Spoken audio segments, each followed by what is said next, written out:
l'idée, c'était de faire un lancement départemental.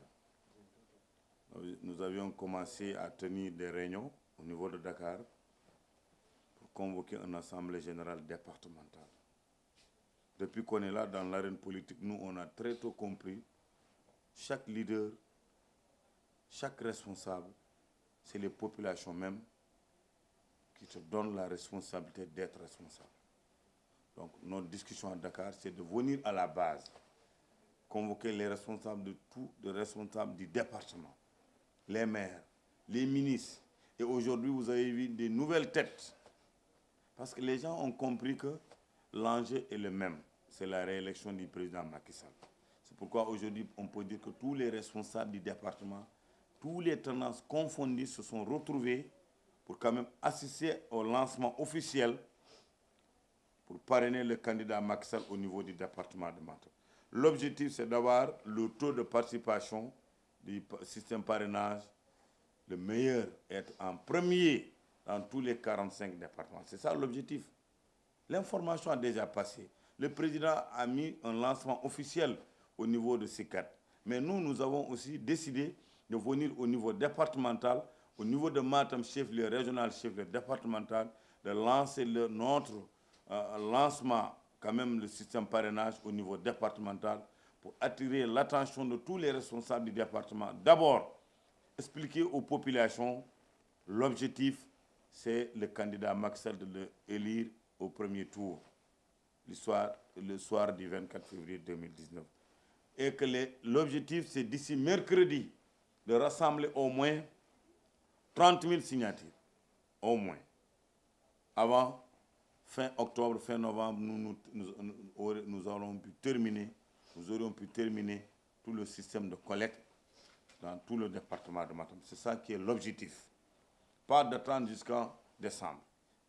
Fin octobre, novembre, qu'on aurait pu terminer de collecter tous les gens qui parrainent le candidat Macky Sall.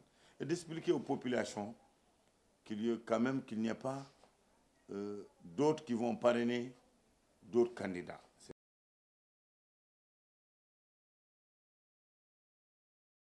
Ça, c'est un tiraillement des jeunes. À chaque fois qu'il y ait quand même des foules, comme vous l'avez vu aujourd'hui, parfois ça peut y avoir des malentendus. Mais les responsables étaient assis, sont venus répondre massivement à notre convocation. Les jeunes étaient là partout, venant dans tous les coins du département. Nous n'avons pas de problème. Ça, c'est la politique qui est comme ça. Mais il n'y a pas de problème, il n'y a pas de tiraillement ni de problème.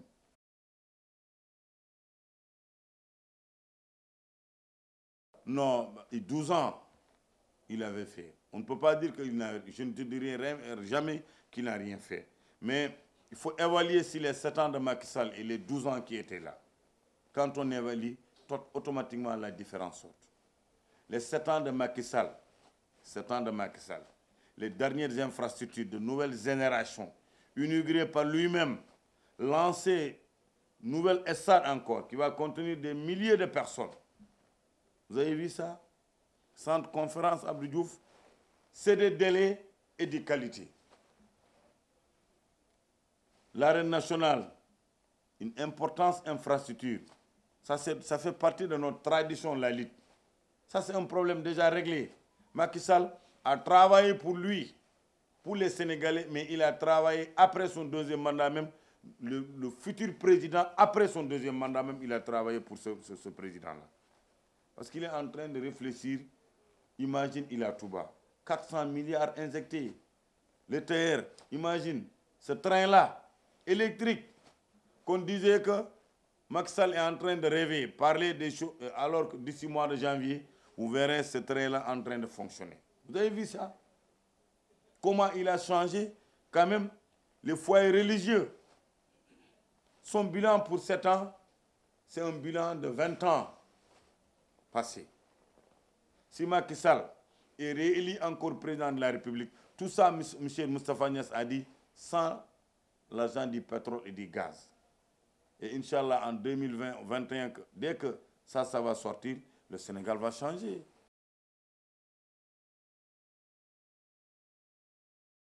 Bougane, c'est mon ami.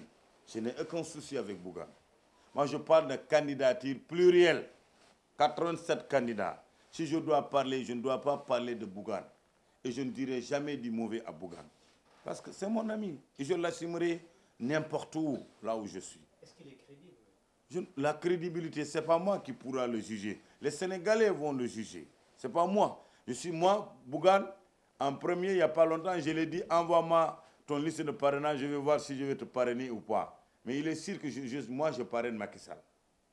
C'est clair. Mais s'il est crédible ou pas, ce sont les Sénégalais qui vont le juger. Tu connais, le Sénégal, ça a changé. Le Sénégal de Matam et le Sénégal de Fongolemi, c'est pareil. Maintenant, les Sénégalais ont compris qu'est-ce que ça veut dire un bilan. On ne peut pas quand même passer par des réseaux sociaux ou par certains organes de détourner l'esprit de certains. C'est impossible maintenant. Les Sénégalais, maintenant, c'est des têtes qui réfléchissent. Ils sont assez mûrs. Ils comprennent ce que ça veut dire. Moi, ce qui m'étonne, dans le pays comme le Sénégal, cette grande démocratie, d'avoir 87 candidats, parce que Macky Sall a diminué le montant pour la caution d'un candidat à l'élection présidentielle à 30 millions de francs CFA. Et certains ont compris que comme 30 millions maintenant, ils n'ont pas vu collecter 65 000 signatures. Ce n'est pas facile. C'est facile à parler de 65 000, mais c'est très difficile de les collecter. Et dans des régions différentes, cette région, au moins 2000, tout le reste, tu peux collecter ça à quand même une seule région. Ce n'est pas facile. Nous sommes à 14 régions. La moitié des 14 régions du Sénégal, pour collecter chaque région 2000, le temps nous le dira. Il y aura beaucoup de candidats qui vont aller rejoindre. Et nous les souhaitons la bienvenue. Ça, c'est sûr. Mais le seul problème que j'ai constaté, sur les fiches qu'on a distribuées officiellement pour parrainer à chaque candidat, les gens qui étaient contre le système parrainage sont partis aller prendre ça. Oui, d'accord. Mais il y a là où un point essentiel. On a dit on ne peut pas parrainer un candidature multiple. Quand tu parraines un candidature multiple, tu risques 1 an à 2 ans de prison. On a parlé qu'aux parrains, mais on n'a pas parlé aux candidats. Je souhaiterais quand même que ça, prochainement, qu'on parle aux candidats. Chaque candidat qui ne pourra pas récolter les 65 000 signatures doit avoir en 1 mois aussi à 1 an de prison. C'est ça qui est logique. Je suis sûr que si ça a été quand même bien fait, on avait bien pensé aux candidats, il y aura beaucoup de candidats qui ne seront pas aux directions des élections pour retirer quand même des fiches de candidature.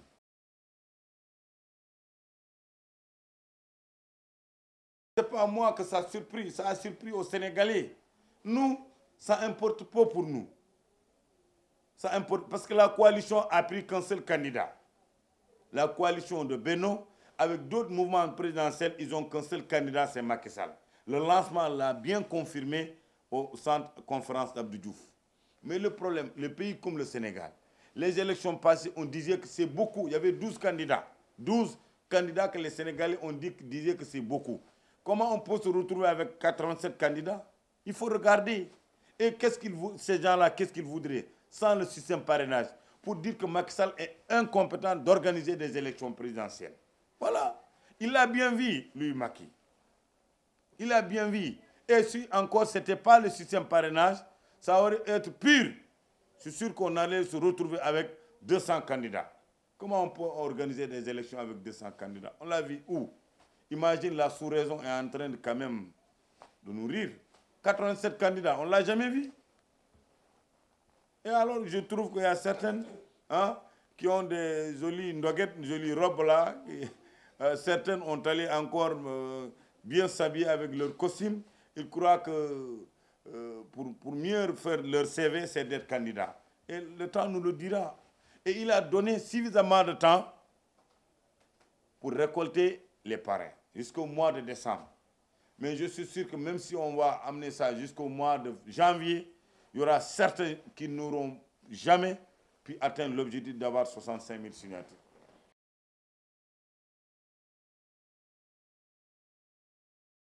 Il n'y a aucun candidat qui empêche cette coalition majorité présidentielle de dormir.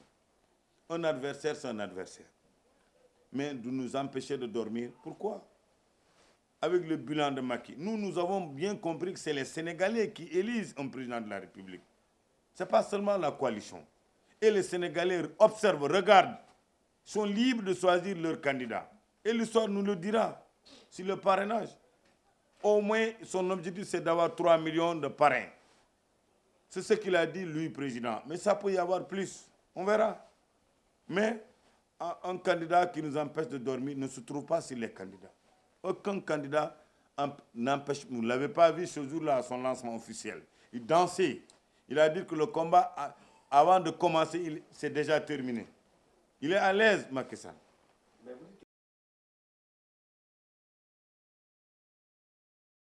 Là, je ne suis pas d'accord avec toi. La touche, ce n'est pas Macky Sall. Ils ont été convoqués au tribunal. Ce n'est pas à la présidence de la République. Nous avons quand même une justice très indépendante. La candidature de Karim Wade, ce n'est pas Macky Sall. Ça, c'est les juges. Il doit de l'argent au pays. D'abord, il n'a qu'à régler ce problème-là. Et d'autres, Macky Sall a éliminé personne. Ça, ce sont les juges qui sont indépendants. Ça a été jugé, ils ont mis des appels. Ça a été confirmé. Donc, leur candidature, c'est impossible. Ça, ce n'est pas Macky qui les a mis en touche.